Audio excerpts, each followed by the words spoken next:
We run a Lead Like Gandhi program at the ashram. So we've just come from that. Lead like Gandhi. Lead Like Gandhi. Wonderful. And that's easier said than done. Very difficult, totally difficult. If we can even get a minute percentage of what he stood for, we would be doing great stuff. And we just spent 6.5 days immersed in all the various Gandhian spaces and imbibing as much as we could. Hannah also attended it, so she was like, I'd love to share that a little bit and then ask him what you need to. Yes, well, I think following on from what Sunil shared, I come from Ireland, so the opportunity to immerse myself in Gandhi's principles, his story, his life was something that I felt really privileged to have the opportunity to do.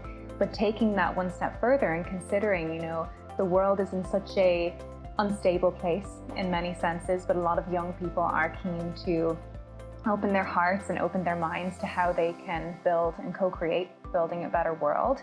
And so looking at Gandhi and his life, but also the leaders that he's impacted through his own story and his own journey is something that we're hoping to do with this series. So, for me, it was incredible. It's definitely given me more of a hunger to pursue what does it mean to live in Sewa, in service, and how can we use our voices within whatever realm we are participating, whether it's politics, whether it's in business, as a corporate leader, to really work on nurturing these values within our society today.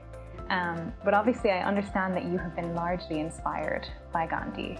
And I wonder if you may share if there was a specific awakening within you that really triggered your pathway in following in his footsteps. Well, I have to say, I came to him initially as a student of history.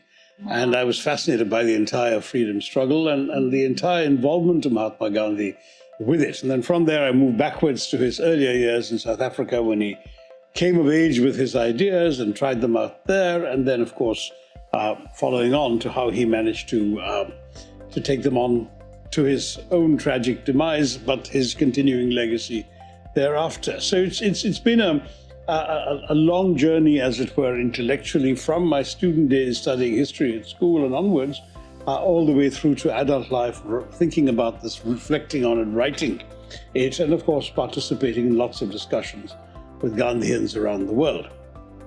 And I'm proud to say that he's made a profound impact on all sorts of people. I've had the privilege of discussing him with Nelson Mandela. I've had the privilege of discussing him with very many other prominent global figures, and they all have different takes, of course, on his relevance to their life. But if you were to ask me what I was struck by, first of all, I think he first came in and took a nationalist movement, which is essentially, decorous Anglophone lawyers submitting petitions to the British that were then promptly filed vertically in the waste paper basket by the British. And he took that into a totally different direction by bringing in an idiom that appealed to the masses. But he was no rabble-rouser, and that's what was significant, was that he came up with a different technique that no one had attempted before. And he shaped that through reflection, through correspondence with the likes of Ruskin and Tolstoy, through his own experiment with the ashram in the Phoenix ashram in Durban, just outside Durban in South Africa. And he felt that in many ways the best answer to injustice was love, was nonviolence. Nonviolence, the problem with nonviolence as a phrase is it sounds like a negation, but it was much more than a negation. For Gandhi, it was about really trying to oppose injustice with truth. That was essentially what he was trying to do. And in some ways, non-cooperation, non-alignment, all of these are much more than negations, and so was non-violence.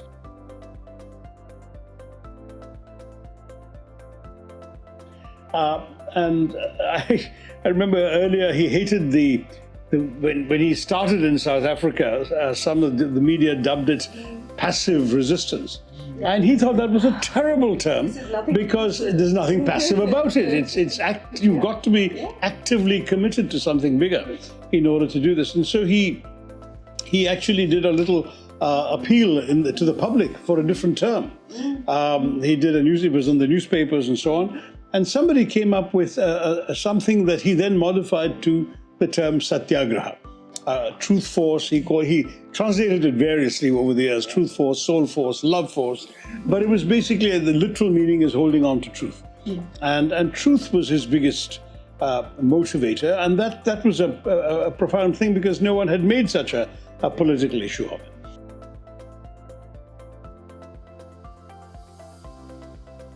Secondly, or thirdly by now, there was the fact that he was probably the first politician, if you can even call him a politician, the first statesman, the first person dealing with political issues, to make a complete equation between means and ends. Essentially, the conventional wisdom of most political resistance was that if your ends are noble, any means are justified. So if, for example, you're fighting for a transcendently just cause, yes, you can kill, you can assassinate who comes in your way, you can cheat, lie, whatever. In fact, even some of our ancient epics have stories in which, here the Mahabharata, the Kurukshetra battle, where a hero might find it expedient, in the interest of a much larger good for lots of people, to actually cheat or lie or deceive somebody in order to achieve a greater good.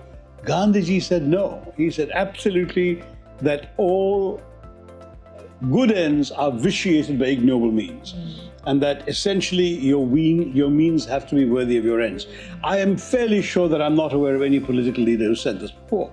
And so, for example, at the height of his non-cooperation movement, when there was an incident, which actually was an isolated incident, when a mob that was agitating for non-cooperation burst into a police station, a place called Chauri Chaura, and killed the policeman, he immediately called off the entire movement, and people were shocked, saying, you can't let one incident like this derail something where millions of people are opposing the British. And he said, yes, I will call it off, because this incident showed to me that my people are not yet ready for my message. So, I mean, that kind of courage, it's quite extraordinary. I mean, you find it very difficult to find a leader like him in world politics, because these were forms of leadership that no one had tried before, and very few have been able to try since, except in sort of symbolic sorts of ways.